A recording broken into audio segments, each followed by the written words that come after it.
When you need advice, Ben and Kelly.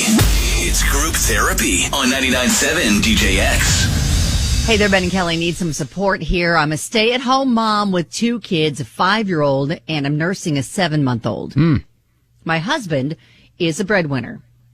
In return, I do all the childcare, housekeeping, cooking, dishes, bill paying, laundry, stuff like that, and other things as they come up. Now, we've got a large 5-bedroom, 4-bath house. Needless to say, at the end of the day, I'm exhausted, and in 24 hours, the house is an absolute mess again. I feel more like a mom of 3 than a wife. Oh. I pick up his used tissues. He has allergies, leaves them around the house. Used dental floss, empty beer bottles, food scraps, stuff like that. I get grossed out. But he says it's part of my job. Oh. Right now, I'm looking at the kitchen table. His dirty dishes, hot sauce, and salad dressing are still there from last night. Apparently, the waitress fell asleep with the kids. At what point does a wife draw the line in picking up after the husband?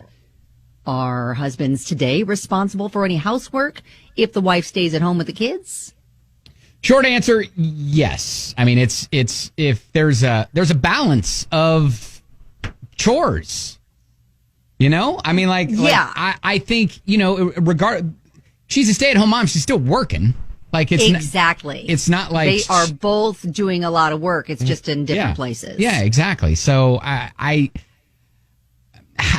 but how do you communicate that to your husband in a way that will get him to change and help and be more helpful around the house, but not resent the comment? Maybe he is unaware of all of the things that come into play when you are just, quote, staying at home. Like he might have a vision of her just hanging out, taking naps lots of times, getting up to feed the kid or whatever. Maybe she writes down like an itemized, this is what I do every day list so he can kind of see it on paper. Yeah. And that might convey, the reality of what it is, everything that she does. Yeah.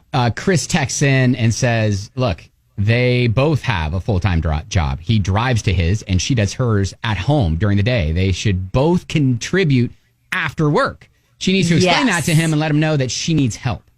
Yeah, Becca said it's not hard, barring any mental or physical health conditions, not to be a slob and pick up after yourself. Like even just doing that, picking up after just himself, I think sounds like it would help tremendously.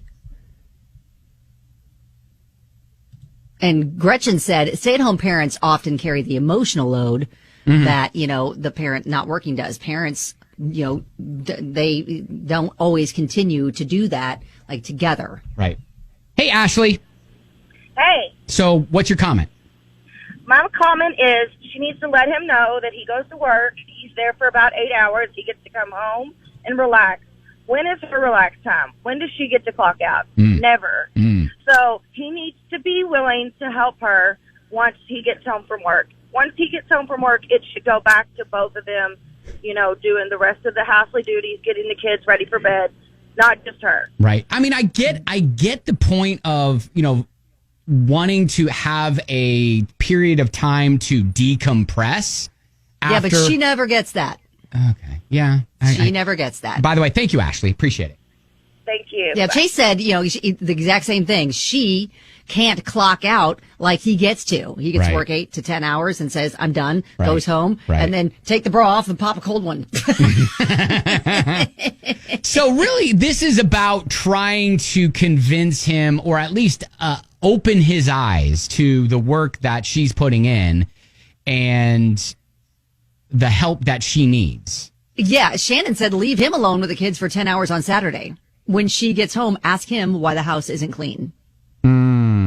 Yeah, I mean, I think he needs to walk in her shoes a little bit just to understand what it's like. That might be a good place to start is just say, hey, I have to go, I don't know, do something on Saturday. Maybe it's a you thing. Maybe it's or I'm scheduling a me time, at the get my nails done or whatever. And he needs to handle everything. And I don't know, maybe that's a good place to start. It might help him understand a little bit. Dan said, that's not being a good partner. I'm the breadwinner, but I help with all the household chores and child duty once I'm home. We work together so that we can get us time once the kids go to sleep. Yeah. Okay. Yeah. So you're right. It's stuff. And I think this communication just needs to happen. Otherwise, she's going to continue to get more resentful and he's not going to understand. Well, yeah. And Ben, I mean, you're kind of in that situation, but you're pretty active with helping around the house, are you not? Yeah. I mean, it is. Did I just throw you under the bus? No. Well, I expect my dinner to be made when I get home. Does most of the stuff. I mean, look. Like my wife's work has different hours, and so we do have schedules that are opposite sometimes. But yeah, I mean, it is about I just see things that need to be done and do them around the house. And I think that's where we need to get him to, because it's not it's not a good look to the kids to see him not do anything. Making mom do everything. Yeah, yes. exactly. That's a really good point. Right. And that is, it's setting them up to expect that, okay, well, this is what guys do. And, yes. And that shouldn't be the case. Yes, they should show the kids like a model of a teamwork kind of a thing between mommy and daddy, for sure. All right. Well, hey, hopefully this helps. If you want to add your 2 cents, that's what Facebook is for. At Ben and Kelly Show, you can feel free to post that up there. We'll get this posted up for you to take a look at a little bit later on today, and you can leave your comment. But yeah, good luck. And yeah, a lot of people are willing, and you got a lot of support on this one that, yes, there should be, more of an equal load at home because you're both doing work. His is just outside of the house, but you're working just as hard, if not more. For sure.